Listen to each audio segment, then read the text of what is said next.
Salam alaikum wa rahmatullah. J'espère que vous allez tous et toutes très très bien.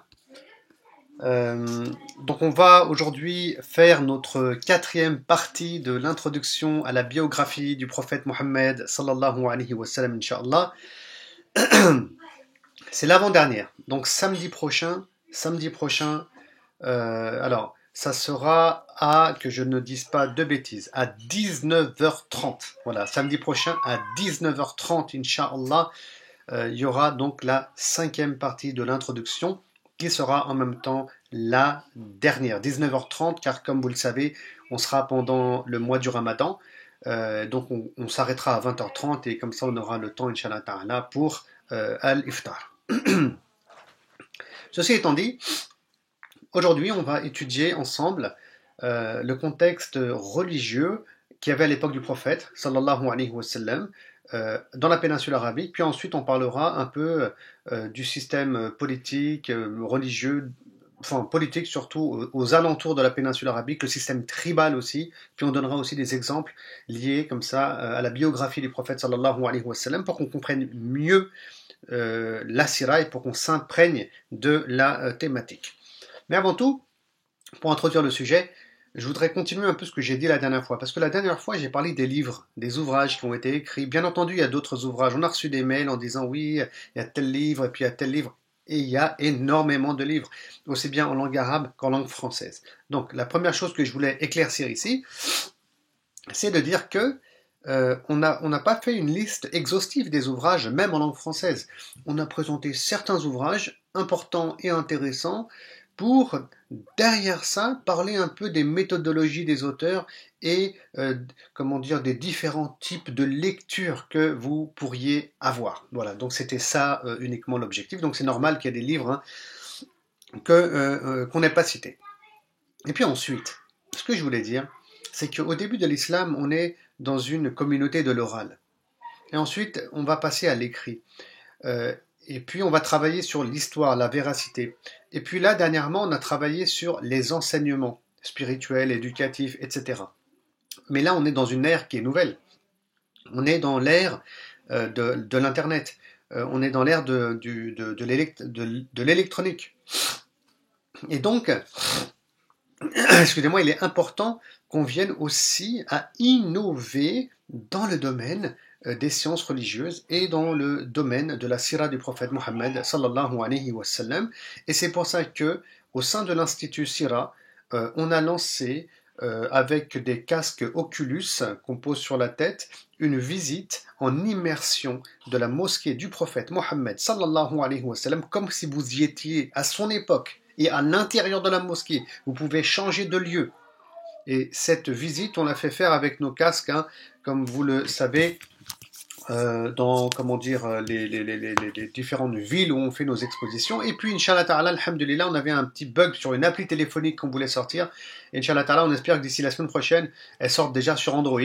Une appli téléphonique qui ne coûtera que 1 euro, où vous pouvez visiter la mosquée du prophète sallam telle qu'elle était à son époque, circuler avec des choses qui s'affichent, des informations qui s'affichent. Ça, c'est qu'une première version et Inch'Allah Ta'ala, on va la développer, l'améliorer pour aussi ajouter des enseignements spirituels et éducatifs. Et puis on travaille sur un gros projet en réalité virtuelle via des applis téléphoniques et puis on réfléchit aussi sur la réalité augmentée. Tout ça pour vous dire que il ne faut pas rester figé dans les méthodologies d'enseignement de la sira du prophète sallallahu alayhi wa sallam ou dans la méthodologie d'enseignement tout court, même dans les sciences de l'islam de manière générale. Le monde évolue, le monde continue à avancer, on est dans le monde de l'internet, des réseaux sociaux, de l'électronique comme je disais, donc il faut avoir une longueur d'avance. Ça c'est très très important. Et ça c'était une chose. Et derrière, on a d'autres projets, mais pour l'instant, on n'en parle pas trop, Inch'Allah Ta'ala. À venir dans le futur, faites beaucoup de dua pour nous. Mais on a aussi, parmi les choses qui ont fait du bruit ces derniers temps, les films. Alors on m'interroge souvent, le film Ar-Risala, qu'est-ce que tu en penses? Le film, la série Omar, qu'est-ce que tu en penses? Très bien. Donc la première chose par rapport à la série Omar, par exemple, c'est une série qui réellement est bien faite. Donc les auteurs, les personnages hein, jouent bien leur rôle, ils reprennent vraiment des phrases qu'on retrouve dans les livres de Sira et d'histoire, c'est les mêmes scènes. Franchement, c'est vraiment bien travaillé, quoi. Donc, c'est une série qui est très intéressante, vraiment, qui a été revue et travaillée aussi avec des savants, on va dire, du monde musulman. Toutefois, j'attire quand même votre attention vers quelque chose, c'est que ça reste une série. C'est pas la sira. Dans cette série, il y a plusieurs problématiques en réalité, mais je ne veux pas m'attarder dessus. C'est qu'on s'accroche à un personnage qui est Omar ibn al-Khattab et non, et le personnage central n'est pas le prophète sallallahu alayhi wa sallam. Et donc vous allez évidemment passer à côté de la sira en partie, parce que le personnage central c'est Omar. Ensuite aussi, la caméra, bah, elle filme un angle de vue spécifique. Or, il y a d'autres éléments qui sont à côté, qui sont aussi intéressants, que la caméra ne filme pas. Donc, si vous voulez, on vous transmet via la caméra une information qui est certes intéressante, mais parmi tant d'autres informations. Et cette information qu'on a sélectionnée dans la transmission via l'image et via la série, ben c'est lié donc au réalisateur, à la pensée qu'il y a derrière et à ce qu'on vous souhaite vous transmettre. Voilà. Et donc on n'aura jamais, par exemple, la réalité de la biographie du prophète sallam. C'est un cadre de recherche, on en apprend toujours. On ne parle pas, par exemple, de Fatima bint Asad qui est la femme d'Abu Talib à ma connaissance, ni de Dorra qui est la fille d'Abu Lahab, ni de plein d'autres personnages qu'on retrouve finalement dans les ouvrages de Sira ou qu'on retrouve aussi dans les ouvrages qui traitent des biographies des compagnons du prophète sallallahu alayhi wa sallam. Voilà, donc c'est très bien, mais ça reste partiel, ça reste une série, c'est pas... La réalité, elle est bien plus complexe. On aurait pu, par exemple, mettre beaucoup plus l'accent dans la série Omar sur... par exemple, hein, sous le califat de Omar, on aurait pu mettre beaucoup plus l'accent sur comment il a géré la société, comment il a géré l'économie, comment il a géré aussi l'apprentissage, le trésor public, sa politique, comment il a pris des Byzantins, on aurait pu... Il y a énormément à dire, mais on a beaucoup mis l'accent sur les batailles, les guerres, on voit les galipettes qui sont faites sur le champ de bataille, on a mis l'accent sur les futuhat. Bon, est-ce que ça, comme choix stratégique, c'était vraiment pertinent par rapport à tout le reste qu'on aurait pu développer et dont la communauté musulmane au niveau national et même international a besoin aujourd'hui. Voilà, donc c'est des séries qui sont très bien, que je conseille franchement de regarder. Par contre, il faut être vraiment attentif, parce que tout n'est pas forcément souligné et dit.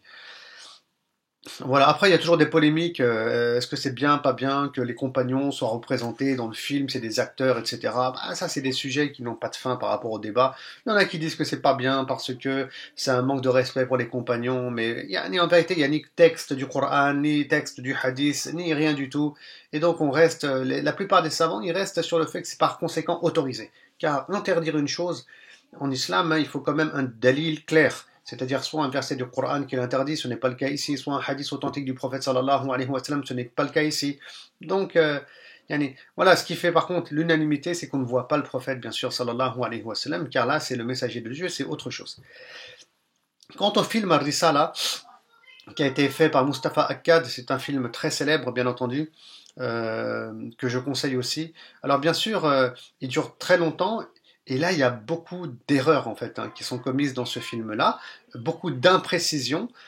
Donc sur un plan historique, il y a vraiment beaucoup à voir et à revoir. Par exemple, on ne parle pas trop des communautés juives dans le film, alors qu'il y a eu des conflits entre les tribus juives de Médine et le prophète sallallahu alayhi wa sallam.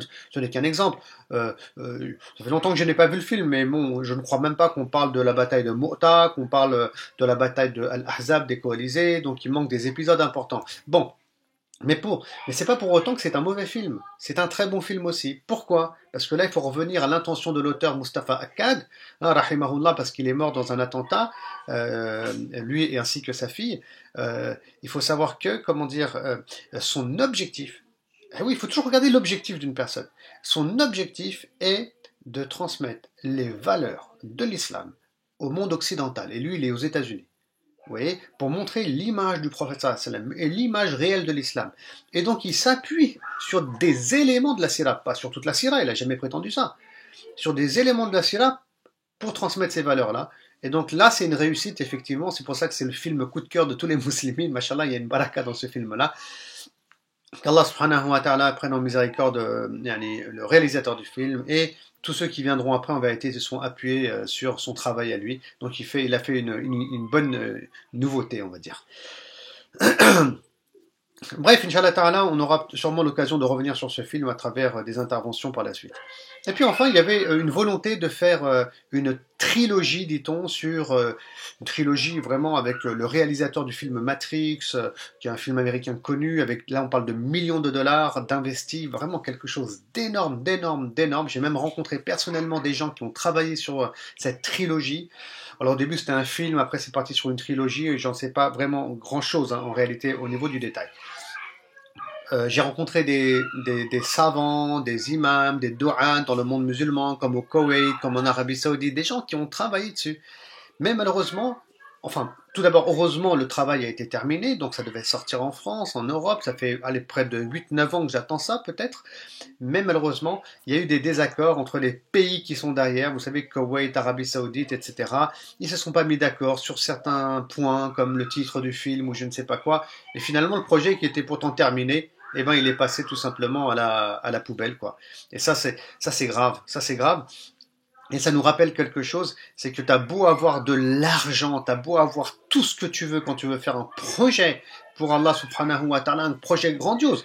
Si la baraka n'est pas là, si la baraka n'est pas là, si Allah il veut pas, si les intentions ne sont pas claires, eh ben le projet, il peut ne pas aboutir. Donc c'est pas l'argent qui fait aboutir un projet, mais la sincérité des cœurs. Donc sans doute que vous avez entendu parler de ce projet, parce que tout le monde en parlait, même en France, hein, certains étaient au courant et attendaient le film, mais avec des sources vraiment solides et sûres que j'ai, dont le docteur Ammar Moulna d'ailleurs, hein, avec qui on travaille à l'Institut Sira, lui-même m'a confirmé et il m'a dit qu'il faisait partie des gens qui ont travaillé sur ce film-là, qu'il ne sortira finalement malheureusement jamais.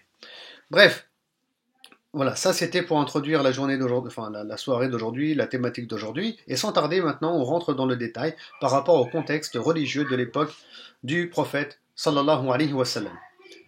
Mais avant tout, j'aimerais partir de loin. Non, excusez-moi, c'est un peu de bruit autour. Donc j'aimerais partir de loin. J'aimerais revenir à l'époque de Ibrahim alayhi salam. Lorsqu'il arrive dans comment dire, il est guidé par Allah subhanahu wa ta'ala tout d'abord dans le désert. Donc il marche dans le désert, il est avec son épouse Hajar et avec le bébé Ismaël. Donc on va partir de là, Inch'Allah. Il traverse le désert de la péninsule arabique, il est en train de marcher, il est orienté par Allah subhanahu wa ta'ala. Et puis à un moment donné, ils vont s'arrêter dans une vallée qui est la vallée de Bakka. Et Allah subhanahu wa ta'ala va ordonner à Ibrahim de laisser son épouse Hajar ici et le bébé. Et on est dans le désert, parce que la péninsule arabique, en vérité, c'est surtout du désert, avec des nomades. Surtout à cette époque-là, à l'époque d'Ibrahim, il n'y a pas d'habitation, il n'y a pas de sédentaire. Donc, il laisse son épouse Hajar. Et Hajar, elle va lui dire, mais ça vient d'Allah, subhanahu wa ta'ala. Ibrahim confirme que oui, et donc elle fait confiance en Allah, subhanahu wa ta'ala, alors qu'il n'y a pas d'eau, il n'y a pas à manger, il n'y a pas d'oasis, on est vraiment dans le désert. Et pour ceux qui sont à la Mecque, qui sont déjà allés à la Mecque, hein, vous voyez bien qu'il fait très très chaud, c'est difficile la vie là-bas, c'est très très rude, avec un bébé. Donc, ensuite, Hajar va aller à la recherche d'eau, comme vous le savez, j'abrège l'histoire, Inch'Allah Ta'ala. Elle va marcher entre le mont Safa et le mont Marwa. Je reviendrai peut-être sur cette histoire, Inch'Allah Ta'ala, la semaine prochaine. Et puis au final, il y a de l'eau qu'elle va découvrir de Zamzam. L'ange Gabriel vient, il y a des versions différentes. Hein. Il frappe avec un bâton, selon d'autres versions, il se passe autre chose. Al-Muhim, il y a l'eau qui va sortir du sol, c'est l'eau de Zamzam. L'eau de Zamzam. Ensuite, il y a une tribu qui passait par là, les Jurhum, qui vont s'installer autour de ce puits avec l'autorisation de Hajar et vont mettre des tentes. C'est là que la vie commence. Je ne rentre pas encore dans ces considérations-là, puisque là, c'est parler de l'histoire de la Mecque, et j'en reparlerai, Inch'Allah, la semaine prochaine. Maintenant, Ibrahim, alayhi salam, il va revenir à la Mecque, et avec son fils qui aura grandi, il va construire la Kaaba. La Kaaba. Et quand il va construire cette Kaaba, il va instaurer l'adoration d'un Dieu unique. Donc c'est le monothéisme qui va débuter ici. Hein. Et donc où est-ce qu'il va, à quoi elle ressemble cette Kaaba qui a été construite, par Ibrahim alayhi salam, Donc je vais vous montrer, Inch'Allah Ta'ala, une photo ici. Alors un instant, c'est pas celle-ci, mais celle-là, regardez. C'est ça la Kaaba telle qu'elle a été construite par Ibrahim alayhi as-salam. Donc il y avait deux portes, hein. Elle était assez longue, comme vous remarquez ici. Il n'y avait pas de toit du tout à l'époque. Et vous avez sur la gauche, hein, comme vous remarquez sur la photo, ça finit par un demi-cercle. Voilà. Voilà la Kaaba qui est construite. Alors, je ne vais pas revenir sur l'histoire de la Kaaba, ni les rénovations de la Kaaba, mais à l'époque du prophète sallallahu alayhi wa sallam, en deux mots, la Kaaba, celle-là, elle a été détruite, puis reconstruite différemment, parce qu'ils n'avaient pas assez d'argent, si vous voulez, pour reconstruire la Kaaba comme elle était à l'époque de Ibrahim, on va dire d'argent plutôt licite. Donc elle ressemblera à l'époque du prophète sallallahu alayhi wa sallam à ça, la Kaaba, donc elle sera plus haute. Il y a une porte qui sera condamnée. Hein, sur la gauche, ben, on mettra finalement un arc comme ça, un demi-cercle, hein, qu'on appelle Hijr Ismail, et on mettra un toit aussi. Voilà. Mais bon, l'histoire de la Kaaba, c'est pas le sujet qui nous intéresse. Je reviens ici donc à la Kaaba de Ibrahim alayhi salam, et je reviens à mon cours, car Ibrahim alayhi salam va instaurer le monothéisme. Donc les gens de Jurhum, les gens qui avaient installé leur tente, qui vivaient avec Ismaïl, etc., vont adorer un Dieu unique. Et c'est aussi à cette occasion, à cette époque-là, que Ibrahim alayhi salam va instaurer le pèlerinage, le Hajj. Le Hajj, naam. Et donc, voilà, après Ibrahim, il va mourir, et les siècles vont passer. Donc il y a plusieurs siècles, hein, je ne pourrais vous dire avec exactitude, hein, mais c'est plus de 1500, 2000 années, ça dure, les siècles, ils passent, et ensuite tu as le prophète sallallahu alayhi wa sallam qui va naître. Il va naître. Mais quand il naît, le prophète sallallahu alayhi wa sallam, c'est plus du tout le monothéisme qui est présent. Il y a 360 idoles et statues minimum qui sont adorées par les Arabes. 360 idoles. Vous imaginez, c'est énorme. Bon, à la Mecque, ils adoraient une grande statue qui est Hubal. Je reviendrai dessus. Les statues qui étaient à la Mecque, elles étaient adorées par les tribus arabes. Écoutez bien, les tribus arabes bédouines de la péninsule arabique. Je vous en montrerai quelques-unes après sur une carte, Inch'Allah. Et pendant la saison du pèlerinage, qui durait des semaines et des semaines, parce qu'il fallait entretenir aussi tout un business à côté, il y avait un grand marché, le marché de Roukaz, hein, donc il durait longtemps. Les gens, les Arabes de la péninsule, les tribus envoyaient des délégations pour adorer leur Dieu. Et ce Dieu, il était dans la Kaaba, ou en face de la Kaaba, pour les plus grandes. Donc 360 statues, il y a même certains experts qui estiment que sans doute qu'il y avait 360 tribus, du coup, dans toute la péninsule arabique, si on voulait un peu chiffrer le nombre. Bon, ça c'est une hypothèse, hein, bien entendu. Il faut pas prendre la chose comme ça à la lettre. Naam. Subhanallah.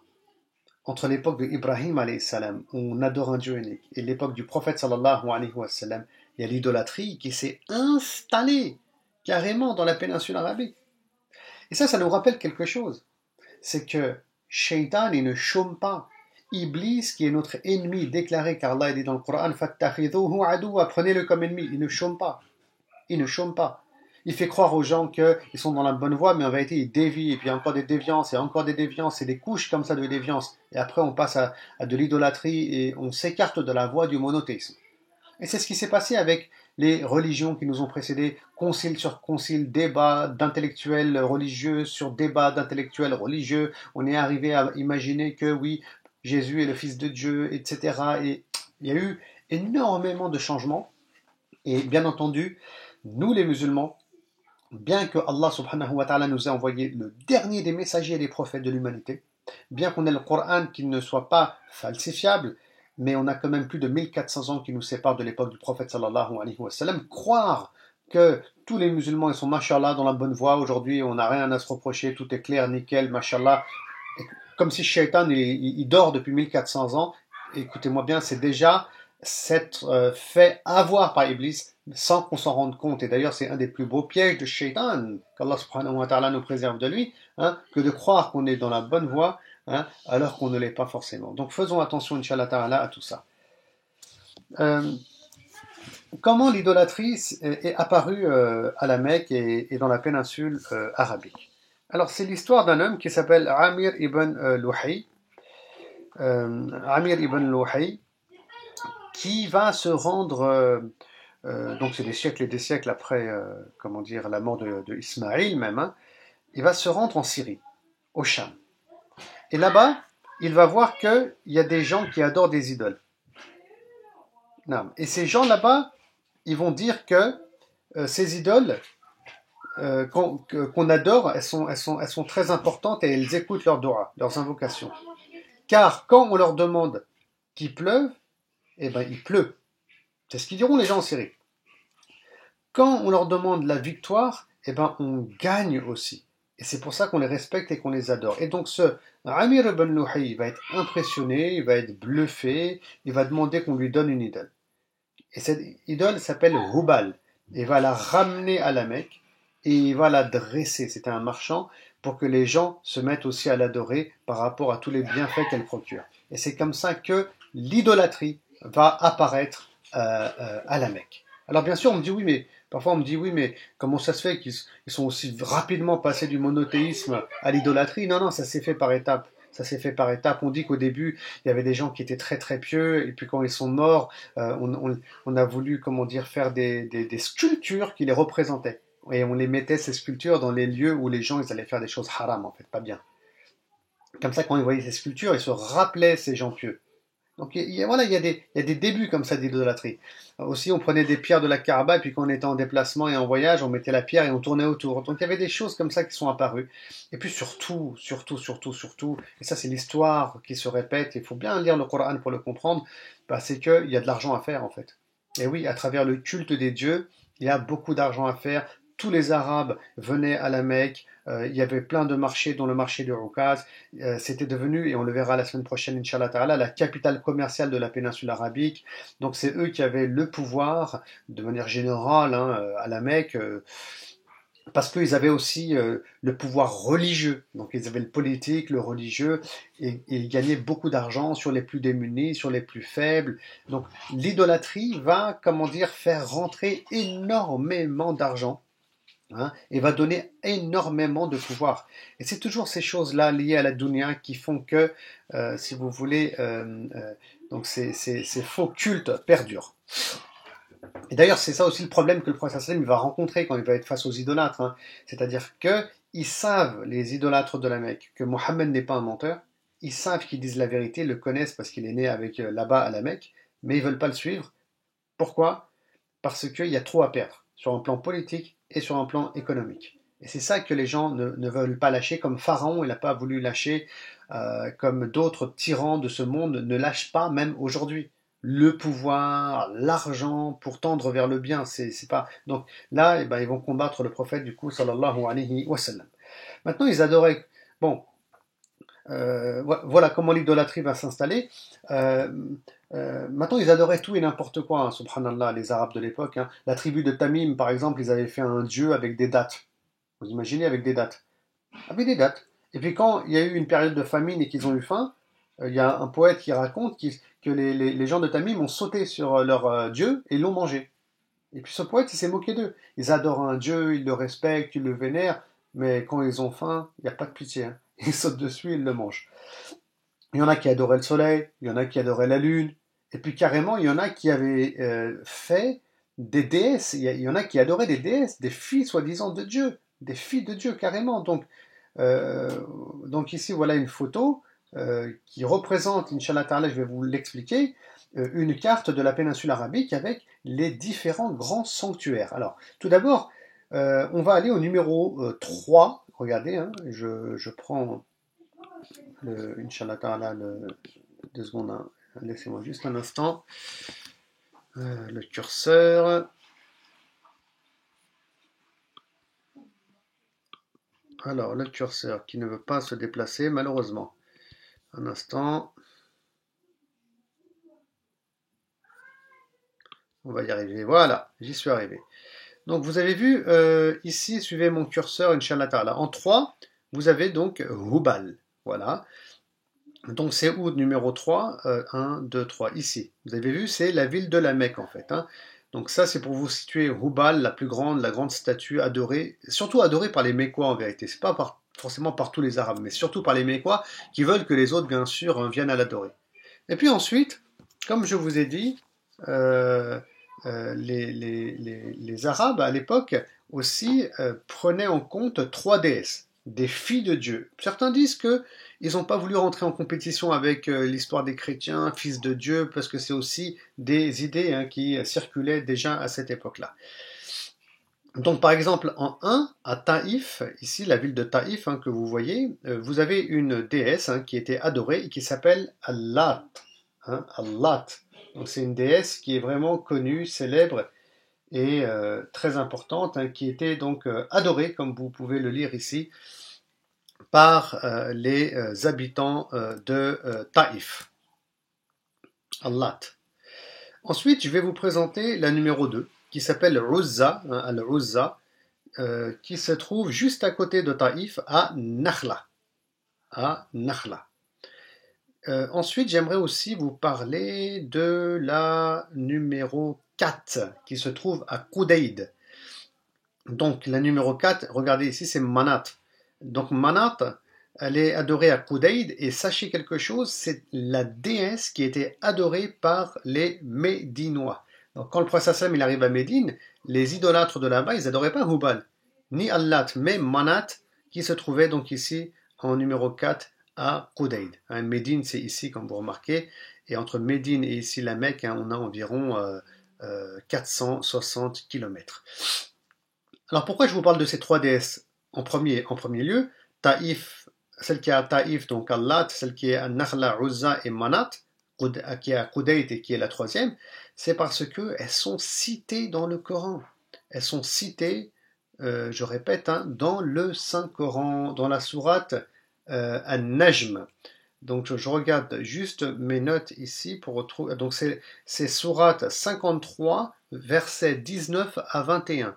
Sourate 53, versets 19 à 21, vous pouvez vérifier, où Allah subhanahu wa ta'ala dit avez-vous pris comme déesse, comme Dieu, donc Allat et Al-Uzza et Manat, la troisième. Donc elles sont citées ces déesses par leur nom dans le Coran. Donc c'est quelque chose vraiment qu'on doit prendre au sérieux. Alors je reviens un peu sur la carte et je vous montre d'autres dieux, d'autres statues qui étaient adorées, mais brièvement, Inch'Allah.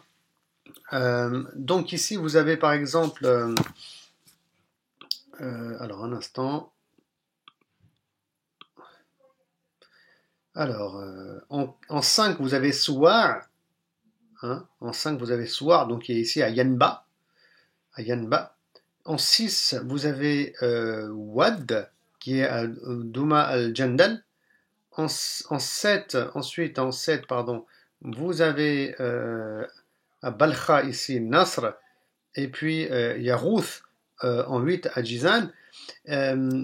Alors, pourquoi je vous parle de ces statues? Parce que vous aurez sûrement reconnu ici un des versets du Coran. Elles sont citées dans le Coran, celle-là aussi, dans la sourate Nuh.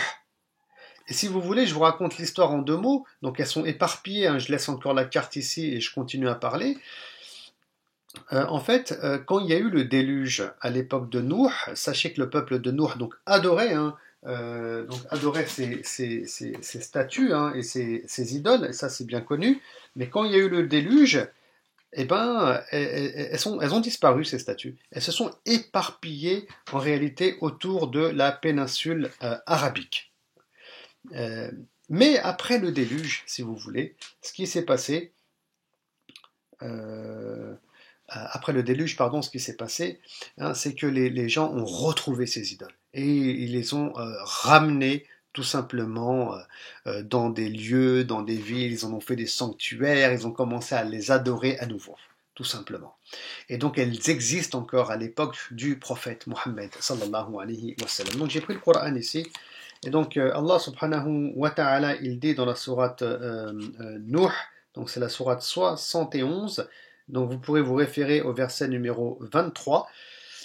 وَقَالُوا لَا تَذَرُنَّ آلِهَتَكُمْ وَلَا تَذَرُنَّ وَدًّا, voilà, Wad ici, وَلَا سُوَاعًا, Suwa' وَلَا يَغُوث وَيَعُوقَ وَنَسْرًا. Elles sont citées ici en français.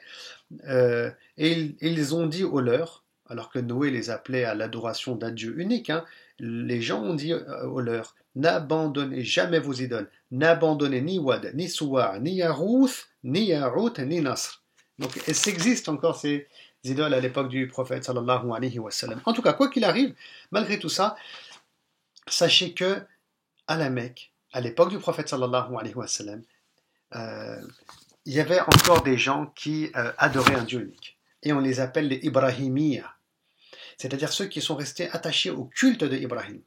On les appelle aussi Al-Hanifiya. Al-Hanif-Fiya. Ceux qui sont, donc pareil, restés accrochés au culte de Ibrahim, des monothéistes. D'accord? Donc on a quelques noms qu'on arrive à identifier plus ou moins, mais c'est difficile. Certains estiment que Abu Bakr as-Siddiq peut-être fait partie de ces gens-là. Pourquoi? Car il est proche du prophète sallallahu alayhi wa sallam. Car quand l'islam commence, ben, il n'adore pas les idoles. Déjà, on le sait. Il ne boit pas. Bon, alors que les gens aiment beaucoup l'alcool. Il y a des dizaines et des dizaines de mots pour dire alcool en arabe, tellement ils adoraient l'alcool. Donc sans doute qu'il faisait partie de ces gens qui étaient, même le prophète sallallahu alayhi wa sallam, quelque part, resté accroché donc au culte de Ibrahim alayhi as-salam, mais on n'a vraiment pas de détails par rapport à cette thématique. Quant au Hajj, il existe toujours à l'époque du prophète sallam, mais il y a beaucoup de falsifications qui sont apparues entre ceux qui font, comment dire, enfin il y a les sacrifices qui sont faits pour les dieux cette fois-ci, vous imaginez.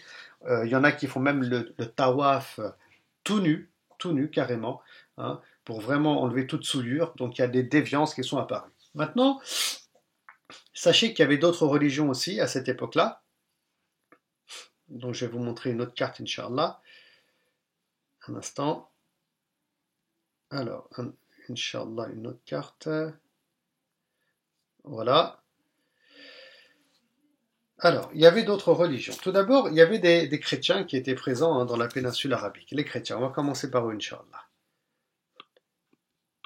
Alors, ça c'est la carte de la péninsule arabique. Donc là, vous avez Médine, encore une fois, en vert, et là, vous avez la Mecque, et il y a 460 km, je répète, entre la Mecque et Médine. Alors là, vous avez Taïf. Tout à l'heure, j'ai dit qu'il y avait une statue qui était adorée ici, qui s'appelle Allah. Mais avant que j'oublie, sachez quelque chose. Taïf, c'est une ville vraiment compliquée en vérité, hein. C'est une ville qui était en compétition avec la Mecque. Les habitants de Taïf ne supportaient pas les habitants de la Mecque et vice-versa. Et Taïf se trouve environ à 90 km de la Mecque. Alors pourquoi, hein, avant de parler du christianisme et du judaïsme?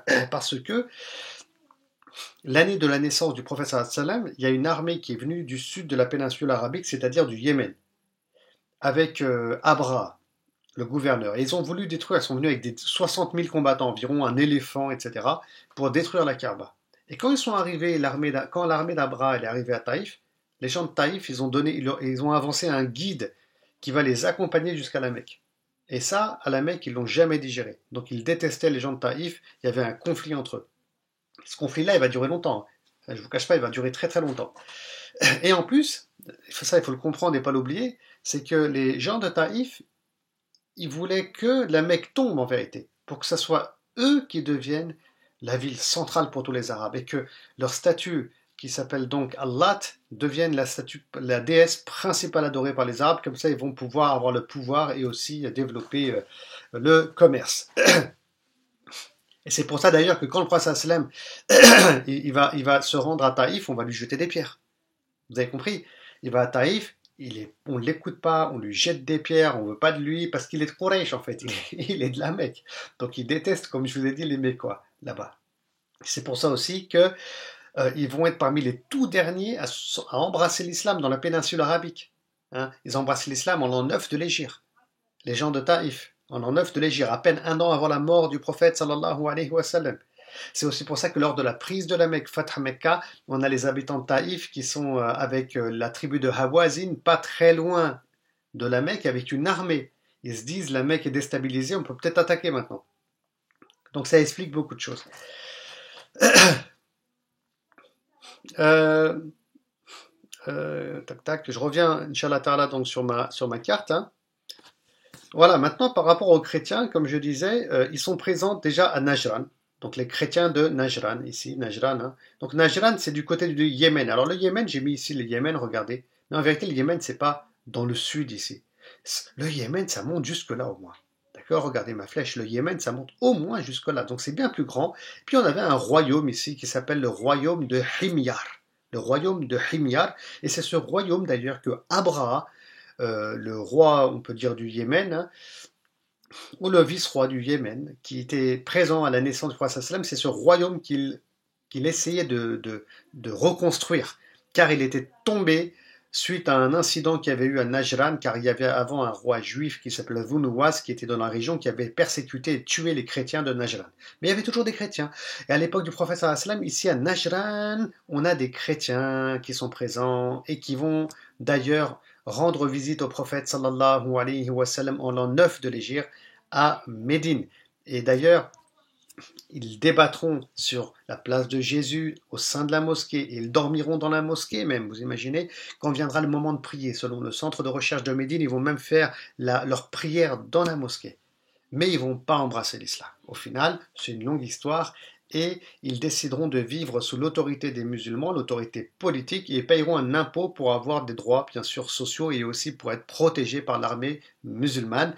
Et ils vivront donc dans leur quartier, dans leur région à Najran, avec leurs églises, etc. Donc ça, c'est les chrétiens de Najran. Mais on trouve aussi des chrétiens à la Mecque. Il y en a quelques-uns.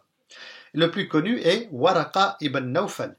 Waraqa ibn Nawfal, qui est le cousin de Khadija bint Khuwaylid, Khadija qui est la première épouse du prophète, sallallahu alayhi wa sallam. D'accord alors pourquoi Waraqa, ça c'est vraiment important, ça. Pourquoi Waraqa, en tant que chrétien, il est à la Mecque? Tout simplement parce qu'il était convaincu, c'était un savant chrétien, attention, il connaissait l'Ancien Testament, le Nouveau, il maîtrisait tout. Mais, à travers ses études et son ijtihad, ses efforts d'interprétation, il était convaincu que le fameux dernier prophète qui va venir, donc Mohammed sallallahu alayhi wa sallam, il viendra de la Mecque. Il était convaincu de ça. C'est très intéressant. Pourquoi? Parce qu'on a quelques chrétiens, il n'y en a pas beaucoup, à Médine, dont un qui s'appelle Salman al-Farisi. C'est toute une histoire, hein. Salman le Perse, il habitait en Perse, bref, il a voyagé, il suivait le monothéisme, bien que chrétien, et il est allé de maître en maître, et au final, je ne rentre pas dans les détails, il se retrouve à Médine. Et le dernier prêtre qu'il avait eu comme maître, Salman le Perse, lui avait dit que le prochain prophète qui va venir, un messager, qui sera sur la même voie que nous, genre le monothéisme, il viendra d'une ville qui est verte. Et Salman al-Farisi, quand il se retrouve à Médine, il va vivre là-bas, sous la tutelle d'un juif en tant qu'esclave au début, mais je vous dis, l'histoire est longue, et il est content, parce que Médine est une ville verte, contrairement à la Mecque. Et donc c'est intéressant, c'est-à-dire que parfois dans une religion, comme ici par exemple, il peut y avoir des divergences. Il y en a qui vont dire c'est à la Mecque qui viendra, d'autres qui vont dire que c'est à Médine qui viendra ce prophète. Mais finalement tout le monde a raison, car le prophète sallam va passer la majeure partie de sa vie à la Mecque, mais ensuite il va devoir quitter la Mecque et faire l'hégire pour s'installer à Médine aussi. Donc voilà, ça c'était pour l'anecdote, Inch'Allah Ta'ala, pour que vous compreniez mieux les éléments. Donc les chrétiens, ils sont là-bas essentiellement. Quant aux juifs, oui, il y en a aussi des juifs dans la péninsule arabique. Revenons à notre carte. Les juifs sont... alors, un instant. Donc les juifs, ils sont présents ici à Khaybar. Donc ils sont au nord de Médine, de la ville de Khaybar qui existe encore aujourd'hui. C'est là qu'on trouve essentiellement les juifs et dans la banlieue de Khaybar aussi, comme à Fadak par exemple. Mais c'est des petits villages, je ne les ai même pas mis sur la carte. Et on trouve aussi 3 tribus juives ici dans la ville de Médine. Yathrib. Donc tout d'abord Médine, à l'époque du prophète, ça c'est important que vous le compreniez dans notre vraiment introduction. Moi j'ai marqué Médine ici sur la carte. Mais ça s'appelle Yathrib à l'époque. Et c'est le prophète sallallahu alayhi wa sallam qui va changer le nom en Médine al-Madina. Il y a la notion de Madani. C'est la même racine qui veut dire citoyen. Donc la ville s'appelle al-Madina car il y a une citoyenneté qui va naître. Il y a des règles, il y a une société qui est construite. Comme dit Hamidullah, c'est la première cité-État qu'on voit, avec une organisation sociale, une organisation politique, une organisation économique et des versets du Coran qui sont révélés aussi par rapport à ces thématiques. Alors, pour des Arabes qui sont généralement nomades, où c'est le désert dans la péninsule arabique avec plein de tribus, c'est vraiment nouveau, ce qui va être vu et vécu par les Arabes. Donc on a des tribus juives aussi à Médine qu'on appelle Yasrib. L'islam vient changer les noms. Yasrib devient Al-Madina. La grotte de Hira s'appellera par la suite par les musulmans Jabal al-Nour, la montagne de la lumière, car il y a eu la première révélation, c'est comme une lumière qui a été révélée. C'est comme par exemple Constantinople qui deviendra Istanbul par la suite, en Turquie. Mais à l'origine, c'est Constantinople, la capitale des Byzantins, dont je parlerai, Inch'Allah Ta'ala, dans un instant. Non. Donc revenons, Inch'Allah Ta'ala, à notre carte ici. Et donc je disais qu'à Médine aussi, on a des tribus juives, et on a même 3 tribus juives à Médine. Alors je ne vous parle même pas des Arabes qui ont été judaïsés, parce que là, ça serait super long et complexe, comment dire, à expliquer, ça prendrait beaucoup trop de temps.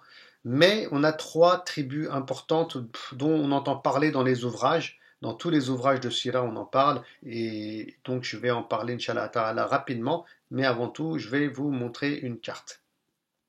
Voilà. Donc ici, vous avez une carte de la ville de Médine, telle qu'elle est à l'époque du prophète Mohammed sallallahu alayhi wa sallam. Reprenons le curseur ici, s'il veut bien. Ouais, ça va. Donc ça, c'est la ville de Médine. D'accord? Elle est ici.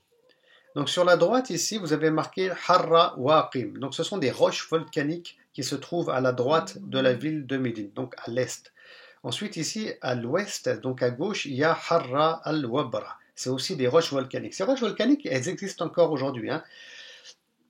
Il y a environ 1 mois et demi, j'étais à Médine. Et donc, quand vous quittez la ville de Médine et que vous allez à l'aéroport, souvent, je dis même dans le car, regardez par la fenêtre, on voit les pierres, c'est-à-dire les roches volcaniques. Voilà. Donc, elles sont toujours présentes, ces roches volcaniques. Donc, j'ai énormément de photos par rapport à ça, mais c'est pas le sujet. Et puis, ici, là, vous avez la montagne d'Uhud. Vous avez ici la montagne d'Uhud, qui est une montagne connue. Quant à la mosquée du prophète, sallallahu alayhi wa sallam, on ne la voit pas ici, mais elle sera construite dans cette région-là. Voilà, donc c'est une ville un peu verte, c'est pour ça qu'il y a de la verdure. Cette carte, elle appartient à l'Institut Sira, alhamdulillah. Donc les frères, ils ont beaucoup travaillé sur les cartes. Quant aux 3 tribus juives importantes, elles sont présentes ici. Regardez, ici vous avez les Banu Qaynuqa. Les Banu Qaynuqa, ça c'est la première tribu importante. Ensuite, plus bas, mais on ne voit pas, parce que... alors un instant, je vais essayer de rectifier quelque chose.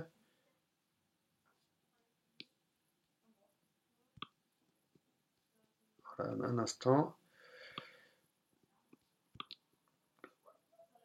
Voilà, on va voir, Inch'Allah. Donc normalement, vous voyez là. Ici, vous avez voilà, les Banu Nadir. Les Banu Nadir, ça c'est la 2e tribu juive qui est juste à côté du quartier de Quba et de la mosquée de Quba. La mosquée de Quba, c'est la première mosquée qui sera construite en islam. C'est le prophète sallallahu alayhi wa sallam qui l'a construit. D'ailleurs, quand on est à Quba, on voit même les palmeraies des Banu Nadir qui sont toujours présents actuellement. Donc vous avez une tribu juive, la Bani Qaynuqa, 2e tribu juive, les Banu Nadir, 3e tribu juive, ce sont les Banu Qurayza. Les Banu Qurayza. Donc ces tribus juives-là, elles auront des accords signés avec le prophète sallallahu alayhi wa sallam, qui sera le chef d'État de la ville de Médine, en fait, tout simplement. Il y aura des accords qui seront signés et pour le vivre ensemble, en fait, parce que chacun aura ses tribunaux, ses quartiers, etc. Mais il faut bien un tronc commun, c'est-à-dire en tant que citoyen d'une même ville. Et malheureusement, les Bani Qaynuqa, les Bani Nadir et les Bani Qurayza ne vont pas respecter les engagements citoyens qu'ils avaient signés avec le prophète sallallahu alayhi wa sallam. Comme par exemple, si Médine est attaquée, et ben, musulmans et non-musulmans doivent défendre la ville ensemble, car c'est la ville de tout le monde. Ils ne vont pas respecter ça, donc il y aura des conflits malheureusement. Enfin bref, moi ici, je ne veux pas parler de ces conflits-là parce que c'est pas du tout le sujet, mais j'aimerais que vous compreniez cette thématique, c'est-à-dire celle qui est liée aux différentes religions qu'on trouve dans la péninsule arabique.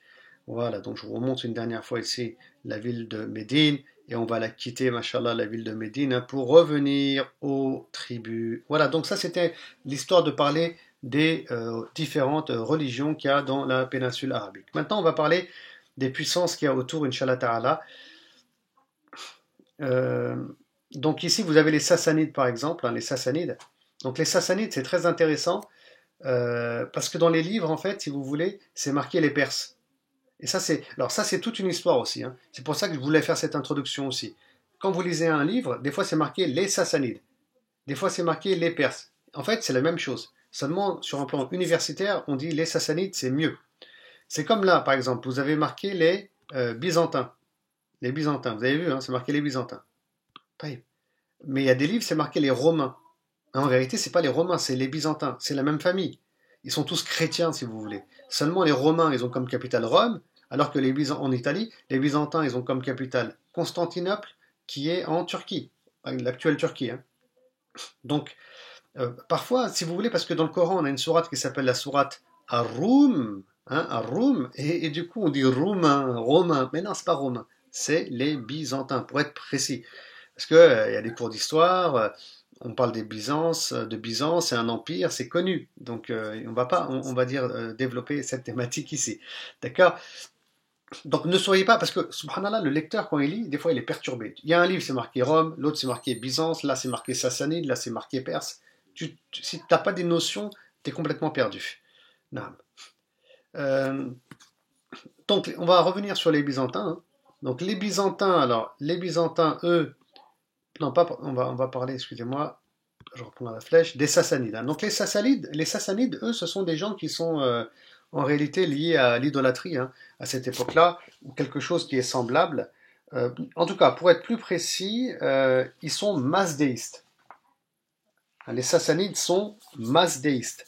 C'est-à-dire qu'ils ont une religion, la religion iranienne ancienne, qui est le masdéisme, ou qu'on appelle aussi le zoroastrisme, hein. C'est-à-dire qu'ils ont, comment dire, des notions de lutte contre le bien et le mal, mais qui sont très très très extrêmes. Ils ont même un livre sacré qui s'appelle l'Avesta, mais enfin bref, là-bas il y a aussi les adorateurs du feu, enfin bref, c'est un mélange pas possible, et ces gens-là, ces habitants-là, ces personnes-là sont bien plus proches de l'idolâtrie que d'un culte monothéiste. Par contre, j'aimerais souligner un point ici, Inch'Allah Ta'ala, important, que ce soit les Sassanides ou les Byzantins, moi je ne vous parle pas des habitants de la région.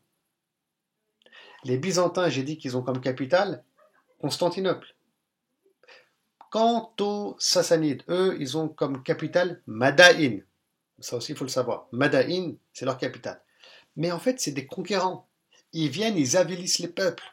Ils avilissent les autochtones, ils leur mettent plein d'impôts à payer, ils les exploitent financièrement, ils les exploitent militairement. Et donc, l'islam par la suite va venir libérer ces peuples de l'emprise des injustes sassanides et de l'emprise des byzantins. Et l'islam va apporter une équité, de la justice au niveau social, au niveau du culte, au niveau comment dire, au niveau financier aussi.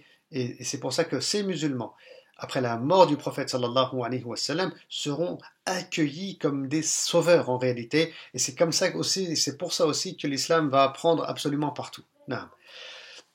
Donc on est sur la fin de ces empires-là, bien que ce soit des empires vraiment importants à l'époque du prophète sallallahu alayhi wa sallam. Et quant aux Byzantins, eux, ce sont des chrétiens. Par contre, c'est des chrétiens qui veulent vraiment christianiser les Arabes à l'époque déjà, hein.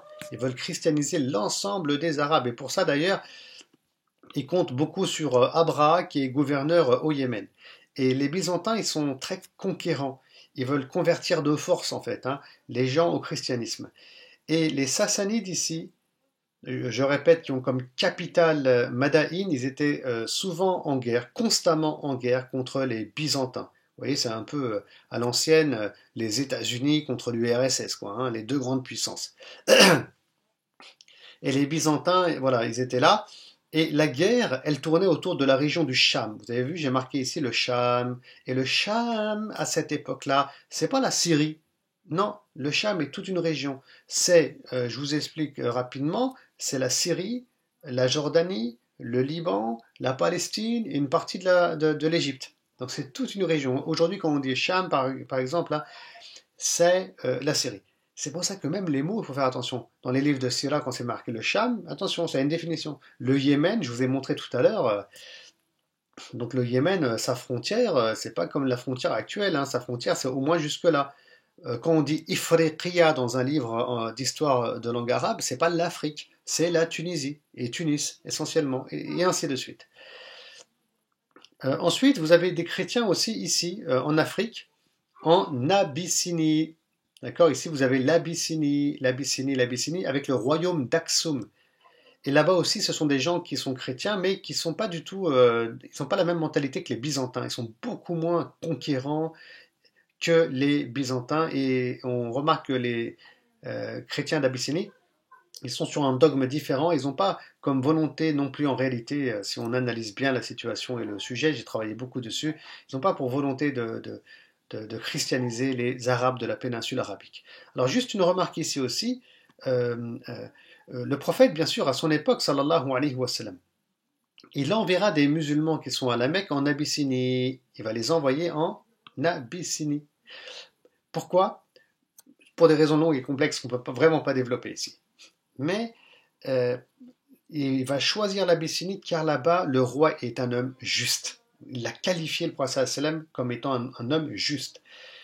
Donc cet homme, c'était le Négus. Par contre, le Négus a un prénom, on ne va pas rentrer ici dans ces considérations. Mais celui qui représente le royaume d'Aksum, il a un statut, on l'appelle le Négus. Donc le Négus de l'époque mécoise n'est pas du tout le même Négus qu'il y a à la période médinoise, hein. Il y a eu des changements. Donc Ja'far, par exemple, le cousin du prophète sallam, qui sera à la tête de plusieurs musulmans là-bas, là, en Abyssinie, il va voir passer plusieurs négus en vérité. Juste une remarque ici et un ajout. L'empereur des Perses, on l'appelle Khosroès en français, Kisra en arabe. Voilà, donc ce mot-là aussi, il apparaît souvent dans les livres. Khosroès en français, Kisra en arabe. Quant à l'empereur des Byzantins, on l'appelle Héraclius. Hirakal donc en langue arabe. Et puis vous aviez aussi un autre gouverneur important d'ailleurs, hein, qui était, puisqu'on parle des gouverneurs dans la région égyptienne, mais qu'on ne voit pas vraiment sur la carte, et dont on parle aussi dans les livres de Sira, il s'appelle Al-Muqawqis, le gouverneur d'Égypte. Voilà donc en quelques mots, donc c'est très intéressant, là on a pu parler, je refais un petit, Inch'Allah Ta'ala. Voilà, on a pu parler de la Mecque, un peu de Médine, on a parlé des Juifs à Khaybar et à Médine, on a parlé donc des chrétiens, où est-ce qu'ils étaient aussi, alhamdulillah, des religions, on a parlé des Sassanides, de leur doctrine, du rapport qu'ils ont avec les Byzantins, de leur doctrine, de leur capitale, etc. Donc on a vu, alhamdulillah, aujourd'hui plusieurs éléments. Quoi qu'il en soit, Inch'Allah, je vais prendre encore quelques minutes. Je ne parlerai pas de l'aspect tribal aujourd'hui, mais ce n'est pas un problème. La semaine prochaine, je commencerai directement par cette thématique-là, Inch'Allah, l'aspect tribal, tout simplement. Qu'Allah facilite. Donc ici, qu'est-ce que je voulais dire? Voilà, donc ici, tu as des lieux importants. Ici, vous avez marqué Al-Yamama, par exemple, hein, Al-Yamama, avec les Banu Hanifa, ici. Les Banu Hanifa, c'est une tribu, c'est intéressant. Parce que c'est des Banu Hanifa que va venir un faux prophète qui aura un rôle important, qui s'appelle Musaylima al-Kadhab, qui aura beaucoup d'adeptes, mais surtout après la mort du prophète sallallahu alayhi wa sallam. Et ce faux prophète sera combattu par Abu Bakr as-Siddiq et par l'armée d'Abu Bakr, et sera combattu dans la région de Al-Yamama, que vous voyez ici.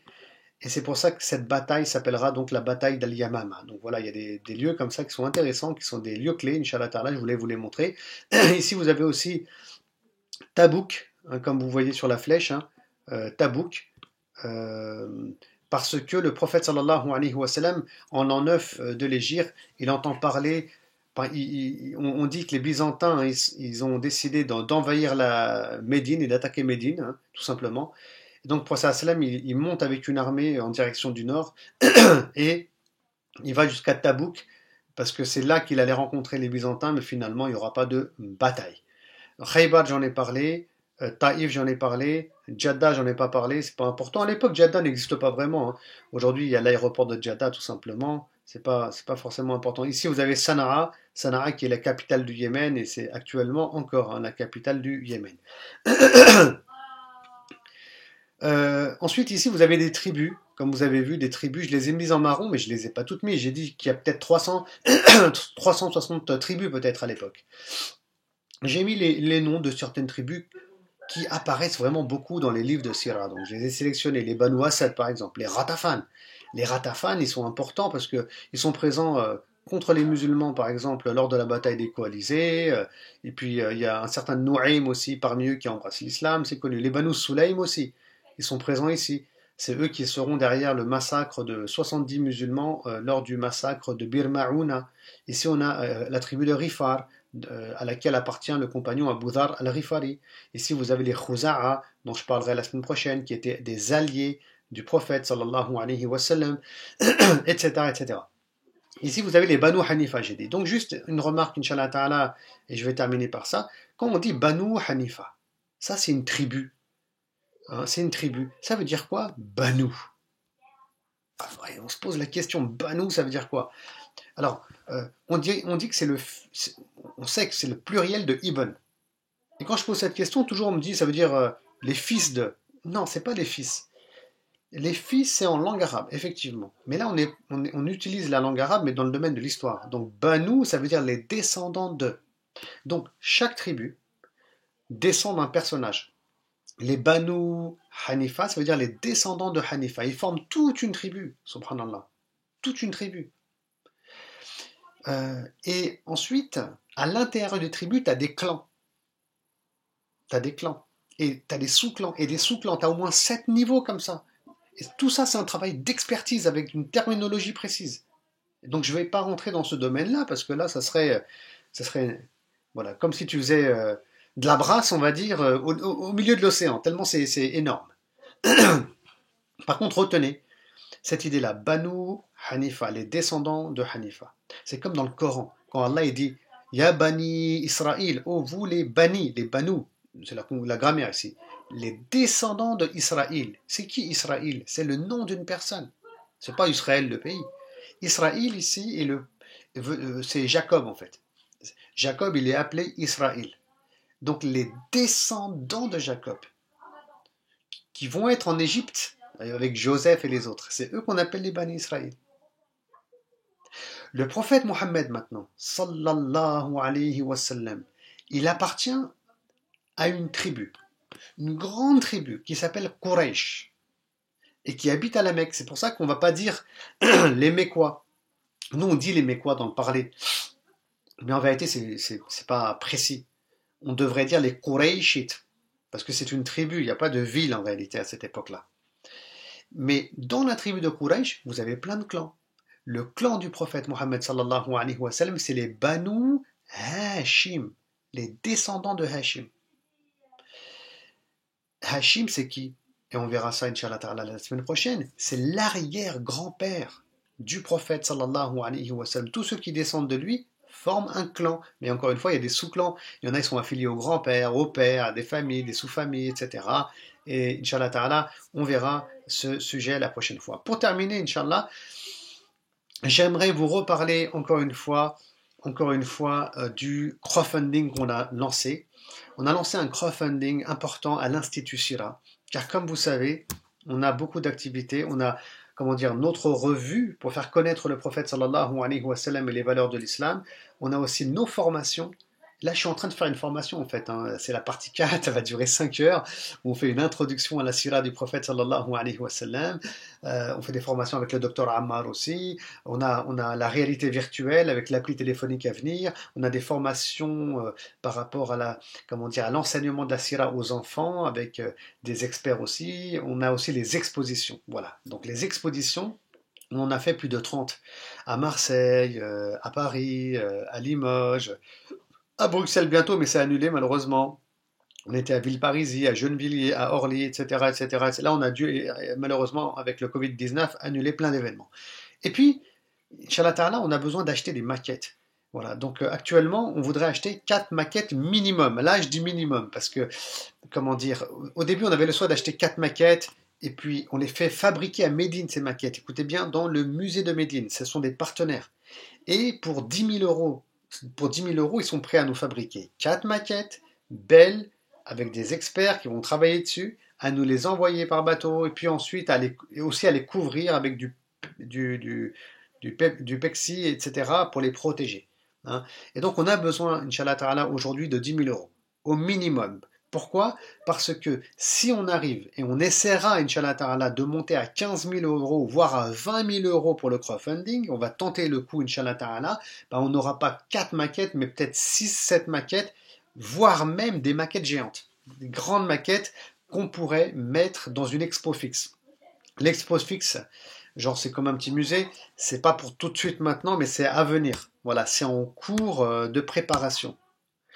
Et donc, Inch'Allah Ta'ala, on va chercher, Inch'Allah, si Allah Subhanahu wa Ta'ala donc le veut, peut-être à monter au niveau comment dire, de l'argent qu'on va collecter. Voilà, en tout cas, actuellement, on est à 10 000 euros, Inch'Allah Ta'ala, on cherche à les avoir, donc il y a un lien qui va être mis en commentaire. Et dans les 10 000 euros, on est déjà, alhamdulillah, à 4 000 euros collectés. 4 000 euros. Et franchement, ça fait chaud au cœur. Alhamdulillah, beaucoup de gens aujourd'hui connaissent l'Institut Sira. Beaucoup de gens, ça fait 15 ans au moins que j'enseigne la Sira et le Prophète sallam. J'ai eu des milliers d'élèves. En moyenne, j'en ai 800 à peu près par année en moyenne, alhamdulillah. Je suis vraiment très touché, moi, personnellement, car, alhamdulillah, mes élèves me font beaucoup confiance. Ils ont donné, alhamdulillah, de leur argent pour ce crowdfunding. Donc, n'hésitez pas, Inch'Allah Ta'ala. Cet argent, il sera bien protégé, il ne sera pas gaspillé. Nous, on est bénévoles et ces maquettes, elles sont vraiment importantes hein, pour tout simplement, si vous voulez, faire connaître le prophète sallallahu alayhi wa sallam de façon ludique. Voilà donc un peu à quoi ressemblent nos expositions pour ceux qui ne connaissent pas. Hein. Donc là, vous avez une idée avec les affiches. D'ailleurs, si on a plus que 10 000 euros, en vérité, on fera faire des affiches. Hein. En plus, une nouvelle collection d'affiches, Inch'Allah Ta'ala. C'était aussi un souhait qu'on avait, mais on n'avait pas forcément l'argent. Voilà. Donc il y a des maquettes que vous voyez ici aussi. Voilà, donc ça, c'est regardez hein, le monde qu'il y a lorsqu'il y a une exposition. C'est des photos qui ont été prises au salon du Bourget. Au Bourget, c'est nous aussi qui sommes là-bas. Vous avez aussi donc ici le docteur Amar Mounla au milieu qui est interviewé avec quelques maquettes, etc. Donc les maquettes qu'on veut acheter pour l'instant, ben, vous avez celle-ci par exemple, hein, qui représente la ville de Médine, qui sera protégée, qui sera assez grande, Inch'Allah, avec des soldats. Et on peut expliquer en fait Médine, les quartiers qu'il y avait, tirer des enseignements, parler un peu des batailles. Enfin, on peut faire plein de choses en fait hein, autour de cette maquette. Puis les gens, ils retiennent mieux, que ce soit les musulmans, les non-musulmans qui viennent nous rendre visite. Là, vous avez une belle maquette aussi. Bien que la photo ne soit pas si belle que ça, mais dans la réalité, elle est belle la maquette, hein, de la mosquée du prophète, sallallahu alayhi wa sallam, avec les appartements qu'il y avait à côté, les colonnes, donc il y a beaucoup à dire, hein, le rôle, vous savez, j'ai même une conférence tout entière sur le rôle de la mosquée à l'époque du messager de Dieu, sallallahu alayhi wa sallam. Puis là, c'est une maquette de la ville de la Mecque, de la ville de la Mecque. Là aussi, ça nous permet de traiter toute la période mécoise, si on le souhaite, autour de cette maquette. Voilà.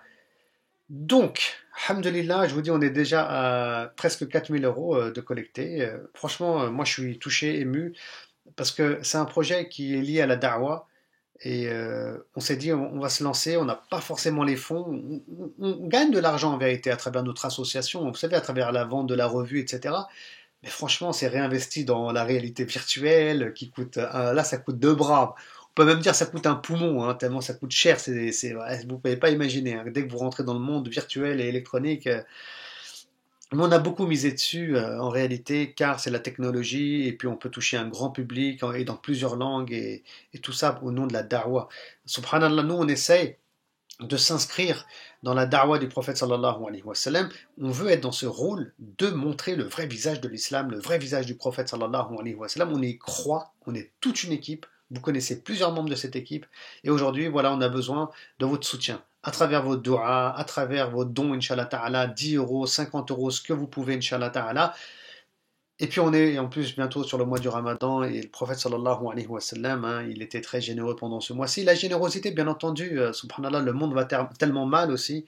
C'est le monde tout entier qui a besoin de la générosité des croyants, mais le travail qu'on fait est aussi un travail important. Il y a aussi un investissement qui doit être fait dans le domaine de la da'wah. Et ça, c'est pas notre projet comme ça à nous, c'est pas notre bébé, c'est un projet qui appartient aux musulmans.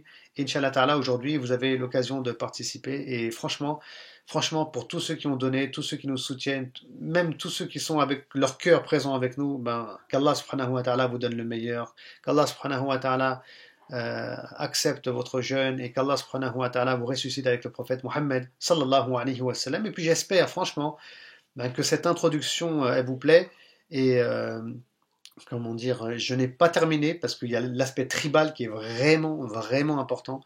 Donc je prendrai encore un peu de temps dessus et donc je vous dis à la semaine prochaine à 19h30 Inch'Allah, non pas à 20h30 et on essaiera de faire 19h30 20h40, Inch'Allah Ta'ala. Enfin, une bonne heure. Hein. Qu'Allah y mette la baraka et qu'Allah y nous facilite. Shukran jazilan. Barakallahu fikum. Allah yarda alaykum. Et à très bientôt, Inch'Allah. Wassalamu alaikum wa rahmatullahi wa barakatuh.